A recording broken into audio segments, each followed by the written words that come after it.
Andre here with Rentley, hosting Ops Talks, and I've got a really good friend of mine who's also been working with us for a long time. Why don't you introduce yourself, Paul? Paul Spinella, Kwikset. And tell us a little bit about what Kwikset does. For those of, shockingly enough, some people still don't know what Kwikset does. Why don't you tell the audience what Kwikset does for multifamily and for real estate in general? So Kwikset has been a lock manufacturer for just over 75 years, hyper fixated on residential, very successful in big box. So your traditional, big box retailers and hardware stores. But in the last couple of years, especially thanks to companies like yourself, there's been a significant surge in the need to innovate for multifamily and single family operators who are adopting PropTech. Cool. And so in the last couple of years, Kwikset has thankfully recognized that, and now with our new parent company, ASSA, we're getting a lot of attention in that channel, and that's a channel that I've been supporting now for 5 years, roughly. So you've been 5 years at Kwikset now?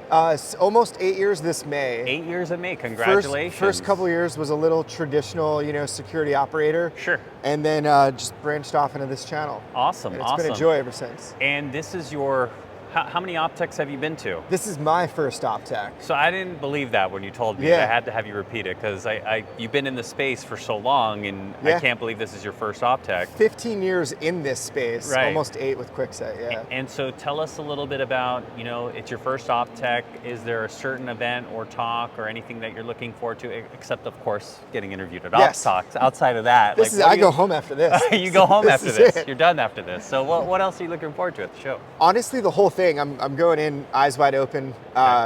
Even though this is my first time attending, this show has fallen under a different Kwikset channel. So Kwikset has had a presence here. But I'm just excited. Honestly, I want to walk the floor, see who's here, definitely hear some of the keynotes and some of the speeches, and just network as much as possible. Now, tell us the truth. Did you set off the fire alarm earlier? Because I heard that... Was that after the lunch? I heard that it was some form of, I heard you were handing out business cards at the, no, I'm just kidding. You heard that the fire alarm went off? I did not, no. Oh, that was today. That was today. I think you were away, and I was in the slow lift. We'll cut to the footage. I was in the slow You were in the slow lift. Oh, that was your out.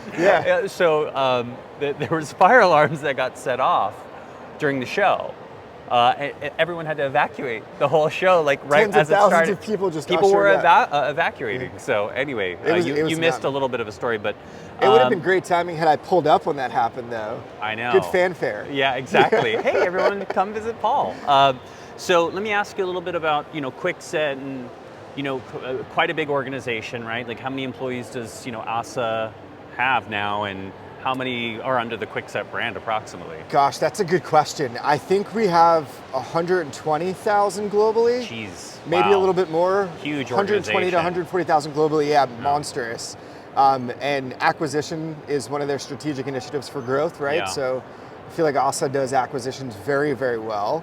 And within Kwikset, it's tough to say because there were a couple brands that got passed or got absorbed into the acquisition. Okay. I would say safely maybe 1,200. Wow. So fairly large organization. So, part of this podcast is operational. Part of it is, part of the human side, like I told you before. And I guess on the operational lens, like how do you find the company organizing itself? How do you guys set goals? How, with such a big head count, how do you find that leadership really demonstrates the objectives for the next year? How do you guys look at that organizationally? A lot of good questions. Yeah. I know that's a big question, but give me a sense of how you guys do that. So our previous parent company was very hyper fixated on big box. And they also focused on customer acquisition, product acquisition in order to gain customer acquisition. So we didn't necessarily have a dashboard. A lot of our KPIs and data was what we had to curate. And so I'm sort of a big data nerd, so I love using Microsoft Excel where possible.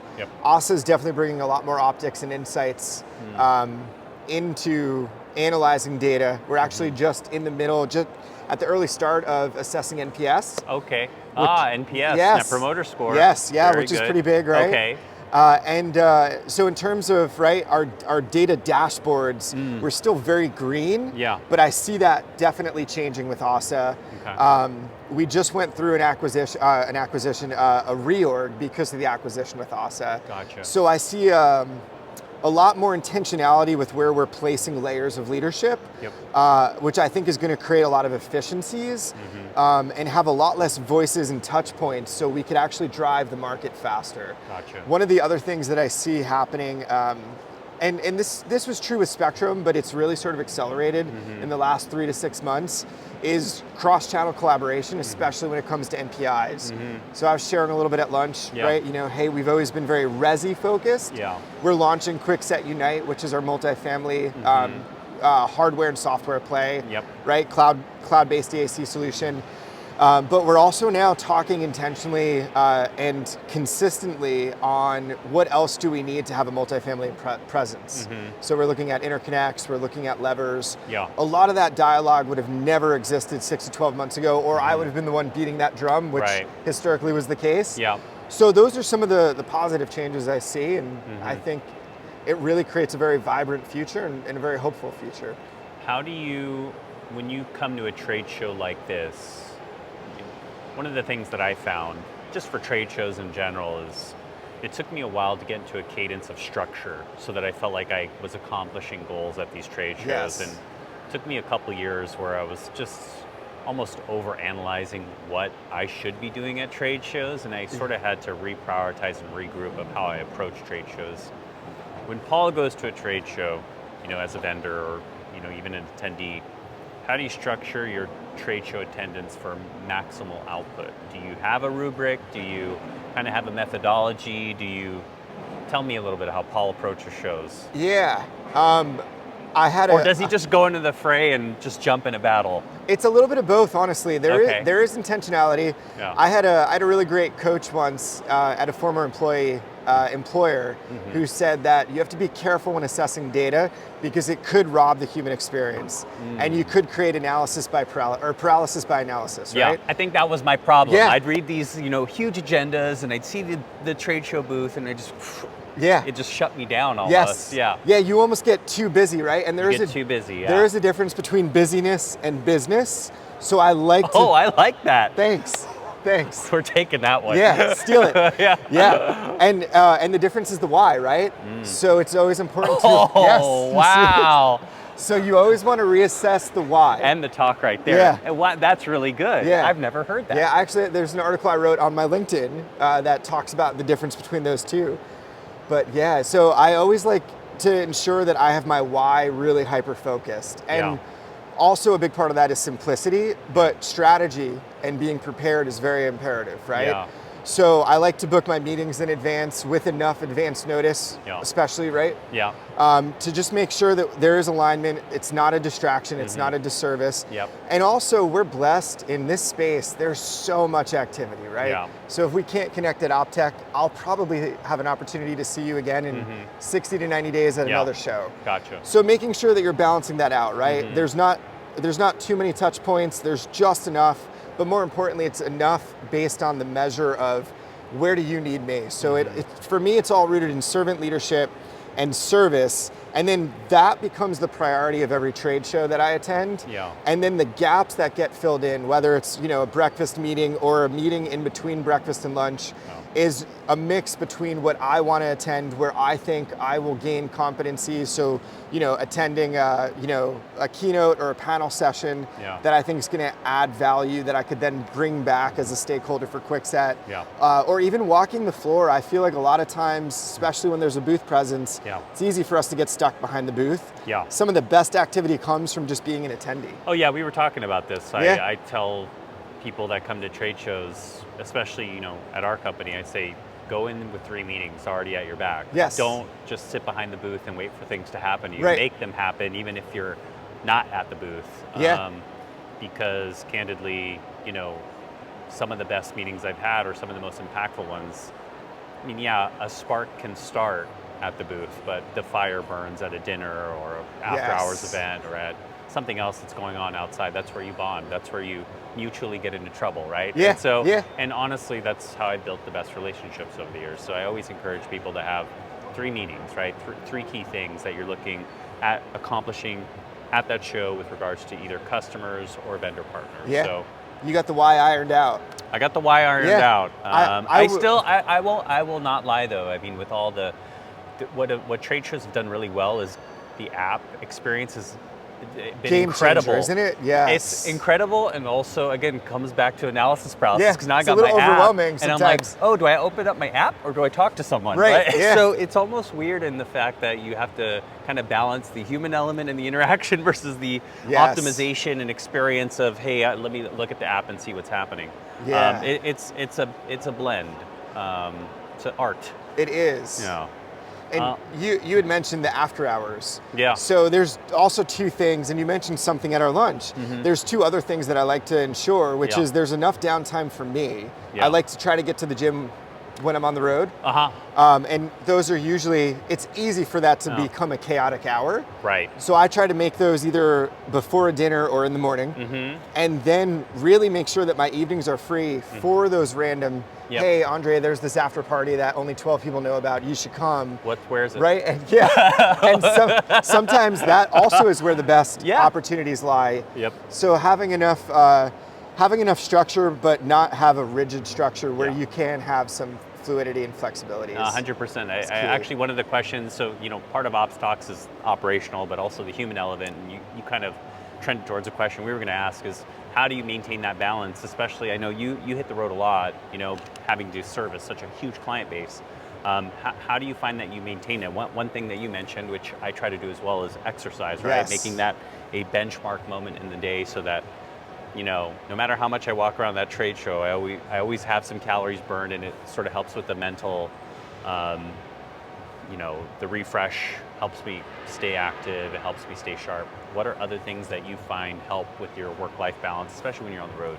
Yeah, fitness is a big part of it. I agree with you. The mental acuity and just the energy levels, especially as we're getting a little older, right? And then we got a Yeah. house full that we go home to. I'm young, I don't know what you're talking about.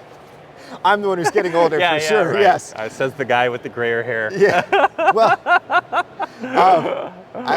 I don't diet yet, but yeah, I should. the fitness. No, it looks good, man. It looks really good. Hey, it's still there. The salt and That's all pepper that matters, thing, yeah, absolutely. I'd rather have it than not have it. I don't look good with a bald head. I don't think Yeah. any of us could rock it between me and you. Yeah. Yeah, for sure. I'd have to People can hit rock the gym it, a lot not harder. me or you. Not No, us, right? not us. Yes. We're not those guys. Definitely not. But yeah, that's a big part. Trying to eat relatively well, Yeah. monitoring alcohol intake, right? Yeah. Especially the setting. I don't need to have a cocktail at breakfast, lunch, and dinner. Yeah. But if it's an after hours event, right, Sure. you might have to have 1 or 2 more than you may want, Hydration's big. And then Yeah. also just finding you time. I always say the best leaders are selfish in the right way. Yeah. You have to be selfish. You have Yeah. to know that you're filling your cup up. Yep. Otherwise, it's going to run empty. And if it runs empty, Yeah. you're not going to get it filled anywhere else. Yeah. We're responsible for that. So, yeah. 100%. You had mentioned, I have to mention this because, here I am thinking I'm so tired because I'm jet lagged and I, flew from the West Coast. And then I asked Paul, I'm like, Paul, when did you get in last night? And Paul got in pretty late. And do you want to explain to the audience, why it took you a little long? Like, you took a unorthodox Very unorthodox. travel itinerary to get here. Yeah. Tell us a little bit about that if you wouldn't mind. Yeah, I'm blessed that I have a grandmother who's in her early 90s. She just moved in Congrats. with my parents. Thank Yeah. you. And so her house on the East Coast has been vacated for a couple months. And I just thought it would be so wonderful to be able to stop there, grab some things, picture frames, whatever she nice. wants in her new home. Oh, that's so nice of you. And that's where I'm born and raised. So Yeah. all my family, aside from my parents and now my grandmother, are still on the East Coast. Okay. So Where on I the East thought, Coast? Northern Jersey, like central Jersey. northern Okay, Jersey. gotcha. Okay. So I just thought it's not, it's a 5-hour detour from Maryland to Jersey. And Why not? Yeah, why not? And it's only 12 and a half hours by car, which in this day and age, right, you still can get a lot of work done. The dash time is incredible. Yeah. There's no distractions. Yeah. And so and I always like to joke around, being a dad, I'm sure you get this right, but I Yep. travel like a toddler. So I always have tons of water and tons of snacks, and so I don't necessarily have to stop Nice. until I get to the gas station, right? You probably So- get here faster than some people flew here. So It's possible. to be fair, Yeah. I definitely was very productive, I'll say that. I don't know if it was timely, but it was very productive. any sights on the road that stuck out from you? 12 hours, you see a lot of the country. Oh. Anything that was impactful or That's- anything interesting that was worthy of note? I mean, this is a pretty fantastic view, you know, Yeah, and to be this able to isn't drive bad. in and see that was Yeah. pretty neat. Yeah, this is pretty killer, Yeah. I would say. We're pretty lucky to be here. Couple more questions on the personal side. What personal values or principles do you rely on to help you guide your decision making? Yeah, faith and family and Faith and family. and fitness. Those are like my The 3 Fs. The 3 Fs. Okay. Yeah. Okay. Yeah, that's sort of the pillar and the foundation. And so if ever at any point I feel run down, fatigued, misaligned, frustrated, I go back to those 3 pillars and just make sure that I'm pouring into them, I'm dedicating and investing time into them. And when they're strong, everything else, honestly, is relatively easy. Not that life isn't difficult, Right.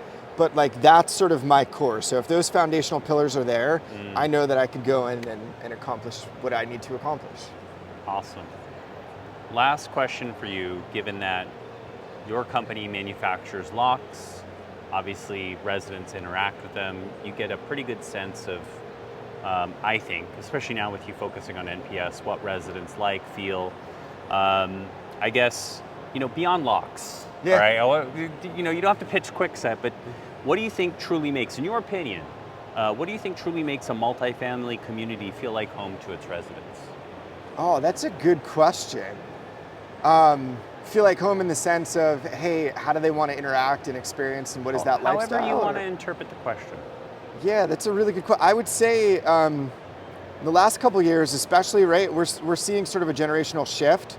Gen Z is now starting to become one of the larger demographics of renters, right? Yeah. And so the needs have really evolved, I think, in the last 5 to 7 years, and you would probably know this better. And those needs have shifted, right? And so obviously tech is such a big component. Yeah. If I don't, especially with that generation, right? If they don't feel comfortable doing this, nor do they want to do this. Right. Right? So having a single app experience where they could manage maintenance, where they could pay, where they could get food dropped off. Some of the biggest needs too, like for pets, right? And so when you think about a shared community, as much as there is sort of a shared collective experience there, it's really meeting the needs of the individual tenant, which is sort of how do we optimize and create efficiencies for just the day-to-day of what that tenant has to navigate or manage.